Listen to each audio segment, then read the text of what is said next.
What is up, everyone? It's your boy Farai the producer, and today I got a video on EQing within FL Studio, Another one. mostly to do with vocals. This is part one of a two-part series. Part two is going to be about compression, whatnot. Need a Red Bull because I'm tired. Okay, so first thing that we're going to go through is answer the question of what an equalizer is. Pretty much what the equalizer is, the easiest way for me, the easiest way that I understood it, is that it's really just a volume control for a chosen frequency. Chosen frequency being whatever frequency you choose to either boost or cut. It's nothing more, nothing less. We have the exception of having filters within the EQ, so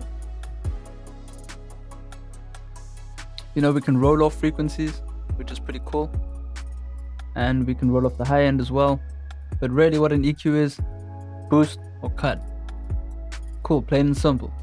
So the next thing we can look at is the different types of equalizers. So this right here is a parametric equalizer, and pretty much what that means is it allows you to choose which frequency you would like to manipulate. You see, so over here you've got your frequency knob, and you can choose which frequencies to manipulate. Let's say we choose 324, we don't like the boxiness of my vocal, we can cut that, or 227, whatever. Okay, that's pretty simple. Next we have a graphic equalizer, which is a bit more simple because each different graphic equalizer, so you get graphic equalizers for tuning your room, to eliminate feedback, all sorts of different EQs.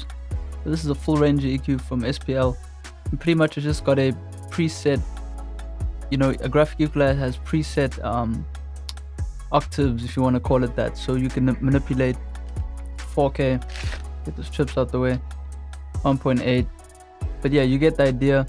It's really straightforward, and it's you can do whatever with that. And secondly or thirdly, we have a different type of parametric equalizer, but the theory stays the same with this. You can manipulate a set, so we can go here from, I'm guessing, 600 hertz all the way to 7000 hertz. You can choose to manipulate those frequencies, and as you can see, you got a high filter there, or high frequency, low frequency, low mid frequency, high mid frequency. So those are our bands, and we have a knob to choose which specific frequencies we'd like to manipulate in that band. And this, as you can see, is the bandwidth, so I didn't go through that here, but this is exactly the same as this over here. So as you can see, we can manipulate the bandwidth shape, so we can get a really tight, what we call a notch filter, meaning we would want to get rid of a certain frequency. We could then scan for that frequency doing this, find that resonant frequency, or maybe it's like a little bit of noise or something, and just notch it up. So that's pretty much that. So next thing, I just got a list here. I've actually been writing this stuff down. Equalizing vocals in a certain context. So if we were to manipulate vocals just for speech, like I'm doing right now, you would want to, you always need an objective with EQing. You mustn't just put an EQ on because, someone told you to do so.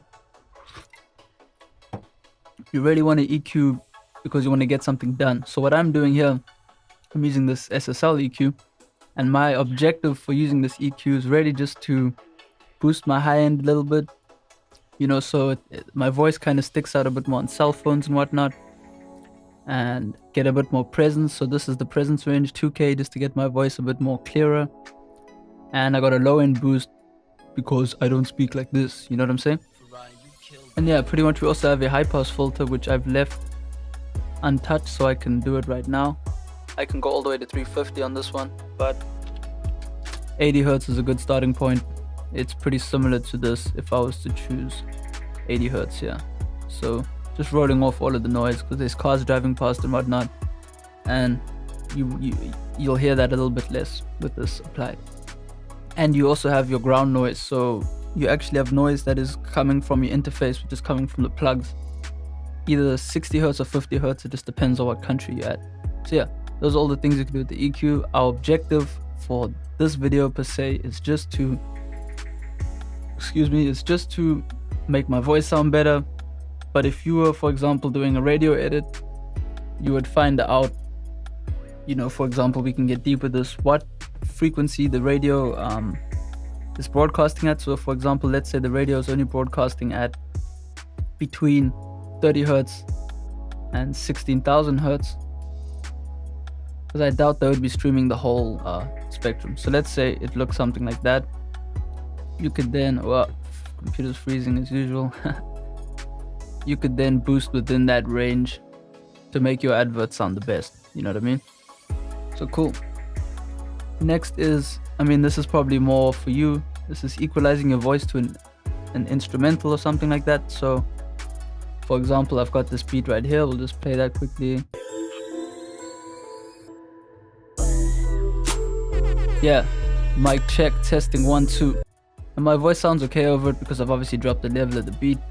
But the first thing that I would recommend doing is not equalizing your voice to sound louder than the beat, rather to equalize the actual beat. So I'll just reset what I've done here and we'll play the beat again.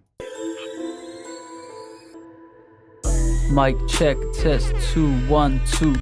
So a trick I learned when I was recording adverts and whatnot, for the background music, in order to make the voiceover artist shine, you would want to drop some frequencies either around here.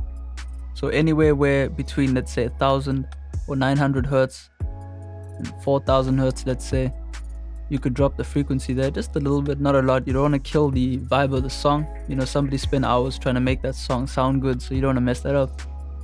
And maybe even you could drop a bit of the muddy frequency. So you can always see here, I've got this chart pulled up always. You can download yourself one. But you can look at, this is how I learned how to EQ is figuring out what the tonal balance of certain frequency areas are. So boosting around 4K would give you presence. Cutting frequencies around between 125 and 250 would cut the mud. You know what I mean? And also it's got a reference here for thin. So if you pull too much out, you're gonna have a thin sounding beat, or we can give that a try.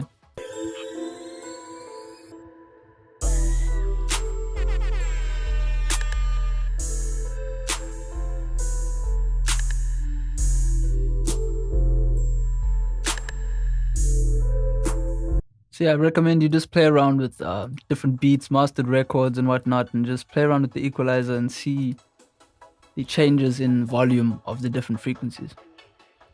Yeah, that's pretty much it for that. Whoops. So yeah, we've covered making room for vocal via the beat. And we can also deal with de-essing. So I like to de-ess without actually using a de-esser, especially for this kind of stuff, spoken word, sorry. And as you can see here, I've just got to cut it 4.2, which is quite a lot, but it works for this room and works for this mic and works for my voice. And yeah, I don't really have a de-esser to work with, so what can I do? Let's see what I can do. I'll just pull up a thingy quickly. De-esser.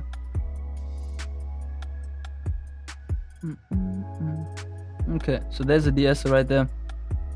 Let me just get all this back to normal. And yeah, pretty much what the de-esser does is it compresses a certain frequency. So we've got a chosen frequency here, and I really like to de-ess 7.7 thousand hertz. And as you can see, that's pretty much the same as what's going on here. But what a de-esser does is it only kicks in when the signal surpasses a certain threshold. So if it goes past, let's say, minus 45 decibels, it's going to kick in. So in theory, what that's doing is it looks like that, and every time it passes a certain level, it does that. You know what I'm saying? So it's compressing, it's pulling down that area's frequency. And yeah, we'll try that quickly. So we'll go 7,200 hertz. And I'll get rid of my EQ. And we'll just check if it's doing pretty much the same thing. You see what I'm saying?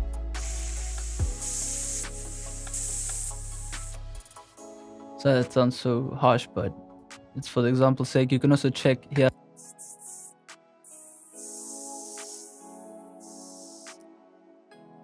So the sidechain is pretty much just a way for you to listen to the treble frequency.